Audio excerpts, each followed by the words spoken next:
Hello, families of Montessori Academy. My name is Dr. St. Louis, and I'm the principal. This presentation will highlight our last parent group at Montessori that was held on November 21st, where we initiated conversations around creating a PTO.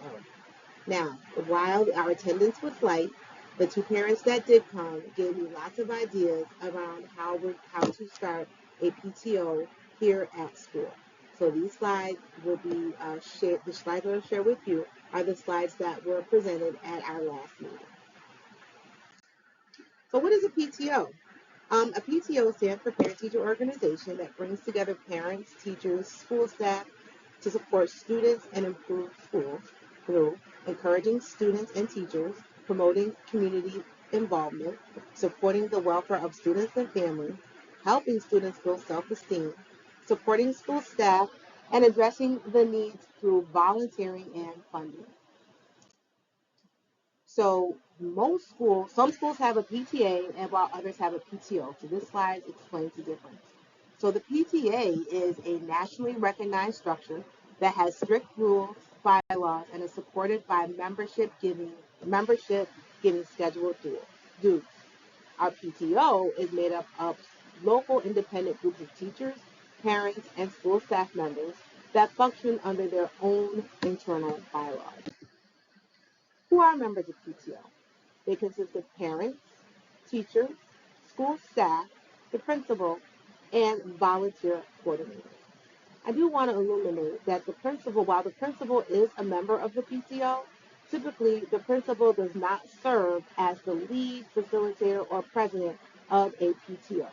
Principals are there merely to give feedback and be a thought partner. Why PTO at Montessori? It needs to be revived, and we need to maintain a strong group of parents supported by school personnel to enrich the school culture beyond the classroom, create a space for collective thinking of all stakeholders, be a spokesperson that will promote Montessori Academy in the community, to establish a system of fundraising to support school and community initiatives, and to promote a process that is democratic in decision making. PTA roles include the president, who serves as the leader of the group and a key contact for members, officers, and constituents. The president presides at all meetings and events and ensures that all efforts are being directed toward the meeting's group's goals and objectives. The secretary maintains a group of calendar of events and keeps a log of important notes from all general meetings. The treasurer is responsible for funds that pass through the organization's stores. This includes money collected at events and fundraisers, as well as the disbursement of funds. The treasurer is also responsible for ensuring accurate bookkeeping. This member must be a teacher. Communications chair handles the creation and distribution of all PTO-related media and marketing. This could include bulletins, newsletters, school newspapers, and the website, social media, etc. And the fundraising chairperson works with school volunteers, parents, students, staff, and community members to oversee fundraising activities for the PTO. This chair must work closely with school administration to plan key fundraising events. This slide, I asked the folks that came to our last parent group meeting um, about questions they had, what resonate or excites them, and any concern. So what was illuminated was the excitement of actually having a PTO, especially because the members that came to our last meeting were parents of pre-K students, our primary students that are in primary.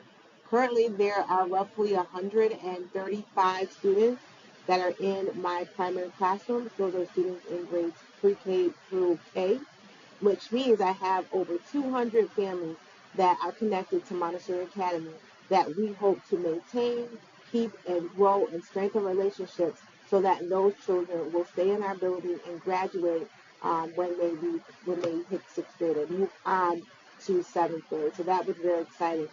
The concerns is maintaining a PTO throughout the year.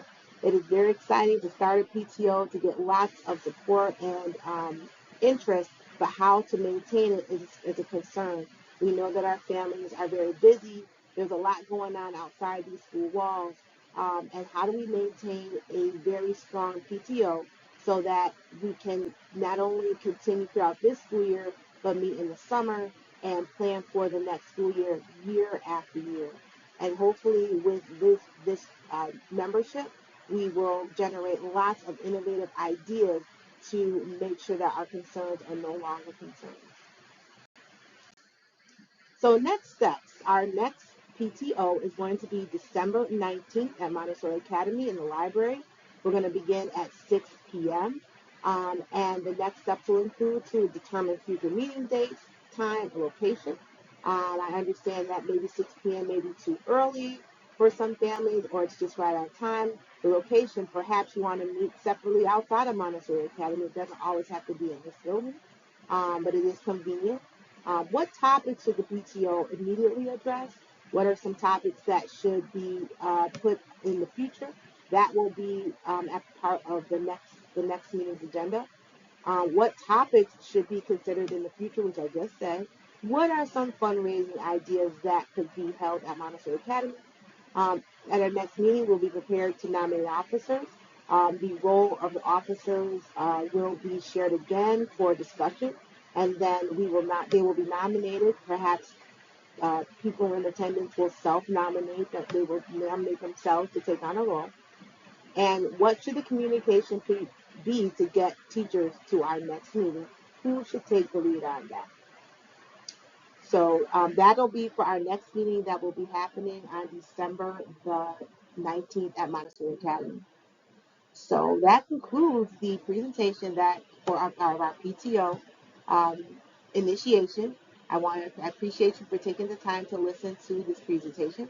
My information is in this particular slide, as well as the parent liaison, Sheriffing Daily. You can email either one of us if you have an interest in being an officer of our PTO or you have any specific questions.